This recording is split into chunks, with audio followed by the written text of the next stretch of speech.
Olá pessoal, tudo bem? Está na hora então de nossa última aula sobre dielétricos. Nessa última aula de dielétricos, nós iremos então desenvolver, pessoal, as equações que estão faltando, tá? E para isso a gente vai então tentar resolver aqui um exercício numérico, tá?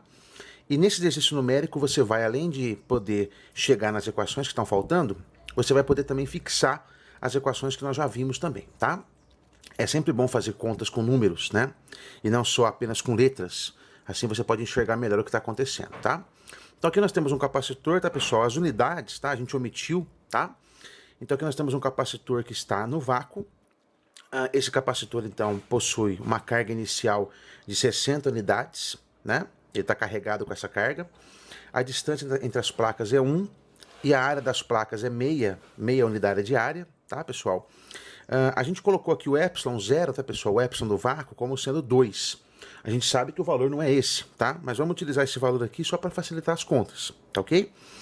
Aí, pessoal, o que acontece? A gente pega esse mesmo capacitor, com a mesma distância d de 1, com a mesma área entre as placas de meio, tá? E a gente vai então e coloca aqui no meio, pessoal, um dielétrico de constante dielétrica igual a 3, de K igual a 3, tá? E aí eu gostaria então que vocês então calculassem, tá, pessoal, tudo que vai acontecer nesse capacitor. Vamos só relembrar então aqui, tá? As fórmulas que a gente já chegou, tá? A lei de Gauss, você tinha então a lei de Gauss para o vácuo, né? E a lei de Gauss geral, que vale para vácuo ou para dielétricos, lembra? Ela tinha duas formas, tá? A primeira forma dela é essa daqui, lembra? O fluxo de E, o fluxo do campo elétrico é igual à carga livre, ou seja, a carga que está na placa do capacitor, dividido não mais por epsilon 0, mas sim por epsilon, lembra? Onde o epsilon é o epsilon 0 vezes o K. E o K, pessoal, lembra? Ele era maior ou igual a 1, né? No vácuo e no ar, o K é 1. E para outros materiais dielétricos, né, o K era sempre maior do que 1, tá? E aí, pessoal, o que acontece? Lembra? Você utilizando então essa formulinha aqui, para a geometria, lembra do capacitor de placas paralelas, né? A gente chegava então que o campo elétrico no interior de um capacitor de placas paralelas era dado pelo Q sobre epsilon A e não mais sobre epsilon 0A, né? E a capacitância do capacitor era dada por epsilon A sobre D. Se você então aplicar essas formulinhas aqui, pessoal, veja, né? A carga do capacitor, ela se conserva, lembra? Ou seja, se eu tinha 60 coulombs antes de colocar o dielétrico, quando eu coloco o dielétrico, lembra? A carga se mantém, a carga se conserva, ela continua sendo 60 coulombs, né? Como o nosso K aqui é 3 e o nosso epsilon 0 a gente falou que é 2, então o nosso epsilon 1, né, o epsilon do dielétrico, do material, vai ser igual a 6. Que mais? Quanto à capacitância agora. A capacitância do capacitor antes de você colocar o dielétrico era epsilon 0A sobre D. Fazendo a continha, você tinha então com uma capacitância de 1, tá? Só que agora, pessoal, com o dielétrico, a capacitância então passa a ser não mais epsilon 0, mas sim epsilon 1, né? A sobre D. Fazendo a continha, né, pessoal, como o epsilon 1 é 3 vezes maior, então a capacitância então vai acabar sendo 3 vezes maior, ou seja, sem o dielétrico a capacitância valia 1, com o dielétrico a capacitância passa a valer 3, tá? E o campo elétrico, né, pessoal, lembra? Ele acontecia o contrário com ele, ou seja, o campo elétrico diminuía, né? O campo elétrico antes de colocar o dielétrico valia 60, né? Era Q sobre epsilon 0A, né? E agora o campo elétrico passa a ser, então, Q sobre epsilon 1A, né? A carga continua sendo a mesma, 60, só que agora o epsilon, ao invés de ser 2, o epsilon vai ser 6. Isso, então, vai fazer com que o nosso campo elétrico, então, caia para 20, tá, pessoal? Então, isso é fundamental você lembrar, tá, ok, pessoal? Num capacitor de placas paralelas, quando você coloca o dielétrico, lembra? A carga se conserva, a capacitância aumenta por um fator K e o campo elétrico diminui por esse mesmo fator K. Bom, pessoal, continuando agora, então, né, com as nossas equações, tá? Perceba, então, que o vetor E depende do dielétrico, tá, pessoal? Ou seja, o vetor E, né, depende, né, do epsilon, do material, né, da permissividade elétrica do material, tá? Conforme vocês podem ver aqui, tá vendo? Ó, enquanto que aqui, né, com o capacitor no vácuo, né, pessoal, veja, o E, o campo elétrico, né, valia 60, agora com o dielétrico, o campo elétrico passa a ser 20, tá? Mas a pergunta é, pessoal, será que existe alguma quantidade vetorial que se conserva? Ou seja, será que existe alguma quantidade vetorial que independe do fato, né, pessoal, de você ter ou não dielétrico? Pessoal, a resposta é sim. Veja só, a hora que você calculou aqui, ó, o E0, perceba que o E0 é Q sobre epsilon 0A. Tá vendo? Ó? pessoal, presta atenção nesse Q e nesse A, tá vendo, ó? Quando você calcula o E1, que é o campo com dielétrico, pessoal, perceba que o Q sobre A continua o mesmo aqui, tá vendo? Você vai ter o mesmo Q sobre A, tá vendo aqui, ó, nos dois casos, tá? Se você pegar o epsilon 0 aqui, passar multiplicando, e o epsilon 1 aqui, pessoal, passar multiplicando para cá, você vai ter essa relação importante, pessoal. Veja, ó, o epsilon 0 é 0, tá vendo? Ó, é Q sobre A, tá? E o epsilon 1 é 1, tá vendo, pessoal? Também é Q sobre A. O epsilon 0 é 0 é igual a epsilon 1 é 1, tá vendo? Que é uma constante, tá? A essa grandeza nova, que é o epsilon 0 é 0, ou o epsilon 1 é 1, nós chamamos então, né, pessoal, de deslocamento elétrico, tá, pessoal? A gente vai utilizar então a letra D para isso, tá? Então o deslocamento elétrico, pessoal, veja, vai ser na verdade o epsilon E, tá? No caso do vácuo vai ser epsilon 0 E, tá? Para um material qualquer vai ser epsilon E. Mas de qualquer forma, tá, pessoal, essa é a grande vantagem do vetor D, tá vendo, ó? Independentemente do valor de epsilon, tá? O D1 vai ser sempre igual ao D0, tá? Só para lembrar, tá, pessoal, o D, obviamente, é paralelo ao vetor E, né? Já que para você obter o D, basta pegar o vetor E e multiplicar pelo epsilon, tá, pessoal, que é uma constante, tá? Bom, então, pessoal, para você ver que o D realmente se conserva, tá vendo aqui, ó? Aqui a gente tem um exemplozinho vetorial, tá vendo? Então, veja, ó. No nosso primeiro caso, veja, o epsilon 0 era 2, lembra? E o nosso campo elétrico valia 60 unidades, né? Ó, tá aqui o nosso vetor aqui, ó, tá vendo? Ó, com 6 quadradinhos aqui. Esse aqui é o nosso vetor campo elétrico, esse aqui é o nosso vetor E0, tá? Com o dielétrico, pessoal, o que aconteceu? Veja, com o dielétrico, né? O epsilon aumentou, o epsilon passou a valer 6, tá? Só que o campo elétrico, tá vendo, pessoal, diminuiu, ou seja, o campo elétrico passou a valer 20, tá vendo aqui, ó, com apenas 2 unidades. Porém, se você pegar o campo elétrico E0 e multiplicar pela permissividade epsilon 0, 60 vezes 2, lá, pessoal, você vai ter então o D, o deslocamento elétrico no vácuo, que está dando 120. Tá vendo aqui, eu dar esse vetorzão aqui de 120, tá? E com o dielétrico, pessoal, tá? Na situação com o dielétrico, né? Perceba que vai dar a mesma coisa, ou seja, o campo elétrico diminuiu para 20, mas o epsilon aumentou para 6. E aí, se você fizer agora, então, E1 vezes epsilon 1, 20 vezes 6, tá vendo, pessoal? Também vai dar os mesmos 120. Ou seja, galera, perceba que o vetor D, tá vendo, pessoal? Se conservou, tá? O vetor D é o mesmo, tá?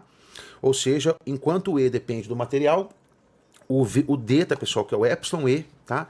Independe do material, tá bom? Se você pegar aqui a nossa lei de Gauss aqui, tá vendo, pessoal? Ó, né? Na forma 1.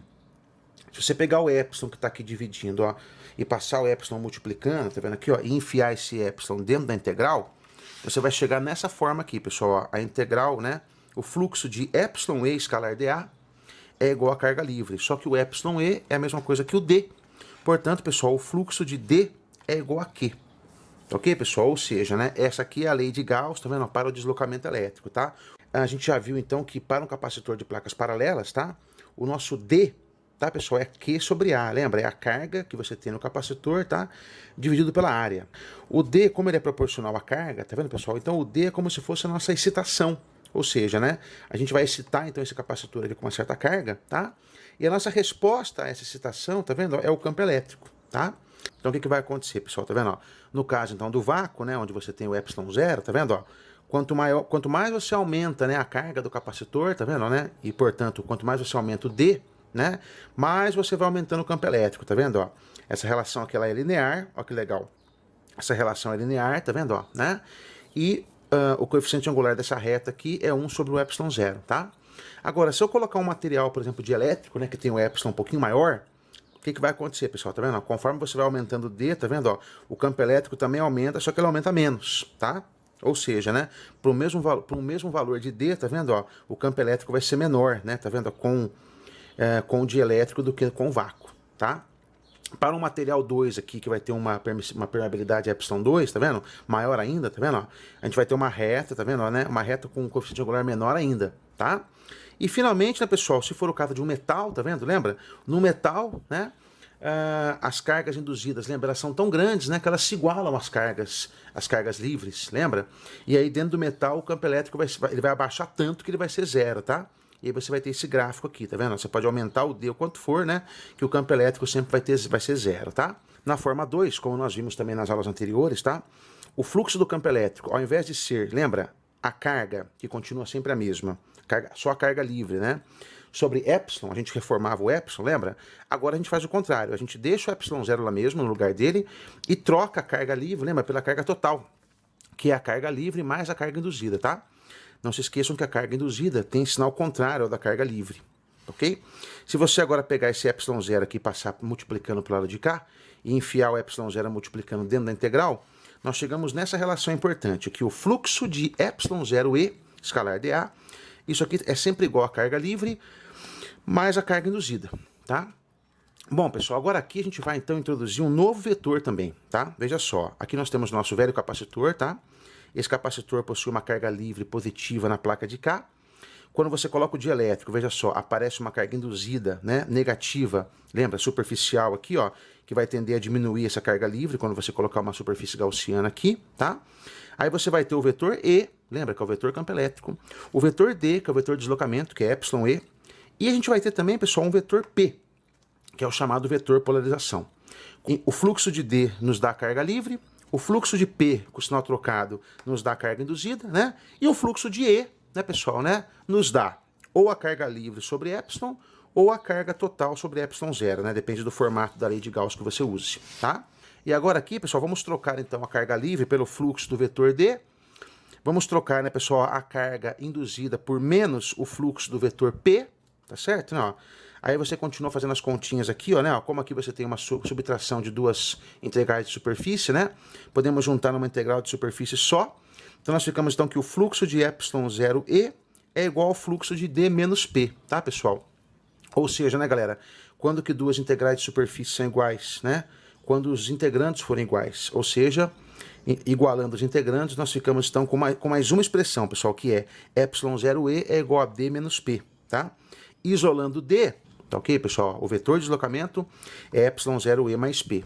Na verdade, tá, pessoal, o vetor polarização, ó, ele é proporcional a epsilon zero E, tá vendo, ó, tá? Isso, tá, pessoal, em dielétricos lineares, tá, pessoal? O P, né, ó, o P é proporcional a epsilon zero E, tá, pessoal? E a constante de proporcionalidade, pessoal, do epsilon zero E pro P é o que a gente chama de suscetibilidade elétrica, pessoal, que é o Xie. Tá, ó, então o vetor polarização vai ser Xie vezes epsilon zero E, tá? Se você então jogar essa equação aqui, pessoal, nós chegamos então que o D vai ser epsilon zero E mais Xie epsilon zero E. Coloca o epsilon zero E em evidência, tá certo? Aí você vai ter então Xie mais 1 aqui multiplicando, tá? Mas o D, pessoal, também é epsilon E, que é a mesma coisa que K epsilon zero E, lembra? Então, pessoal, como esses dois vetores têm que ser os mesmos, tá vendo? Ó, você pode então igualar esse cara com esse, tá vendo? Ó, e chegar em mais uma relação importante, pessoal, que diz que a constante, pessoal, a constante elétrica, tá? É a suscetibilidade elétrica, né, pessoal, que é o Xie mais 1. Se o K, por exemplo, vale 3, o nosso Xie vai valer 2, né? Se o K vale 9, o nosso Xie vale 8. Basta você subtrair 1 do K para você ter o Xie, tá bom? Pessoal, uma última observação, veja, ó. A gente viu na aula anterior, lembra, que a carga induzida era K menos 1 sobre K vezes Q. Só que a gente aprendeu aqui também que K menos 1 é o Xie. Portanto, a carga induzida, pessoal, vai ser Xie sobre K da carga do capacitor, tá, pessoal? Então a carga induzida, né, em módulo, claro, né, vai ser sempre uma fração, tá vendo, da carga do capacitor, tá? Né, onde no numerador da fração você vai ter o Xie e no denominador você vai ter o K, tá? Então, por exemplo, pessoal, se o K for 5, o Xie vai ser 4, né? E a carga induzida vai ser 4/5 da carga do capacitor. Essa relação aqui é bem útil, tá? E outra relação útil também, pessoal, que envolve o Xie, é a seguinte, lembra? Ó, a gente viu que o capacitor, lembra? Quando você coloca o dielétrico, lembra? A capacitância do capacitor aumenta de um fator K. Só que o K, né, pessoal, lembra? É Xie mais 1. Tá vendo? Então, se você pegar o Xie mais 1 e multiplicar pela capacitância inicial, você vai ter, então, que a capacitância final vai ser o que você tinha antes, mais o Xie vezes o C0, tá vendo, pessoal? Então, o Xie multiplicado pelo C0 é a variação de capacitância, tá vendo? Ó? Então, por exemplo, tá? Então, se o K, vamos supor, vale 9, o Xie vale 8. Ou seja, né, pessoal? Então, se o K vale 9, né, quer dizer, então, que a capacitância vai ficar 9 vezes maior. Ou então, né, pessoal, você pode pensar também que, como o Xie é 8, né, a capacitância inicial você vai somar 8 vezes a capacitância inicial, tá? Perceba que o efeito vai ser o mesmo, tá? Então o Xie, tá vendo, pessoal, ele aparece também aqui, ó, né, em algumas expressões, tá vendo, ó, facilitando aí, né, os cálculos, tá?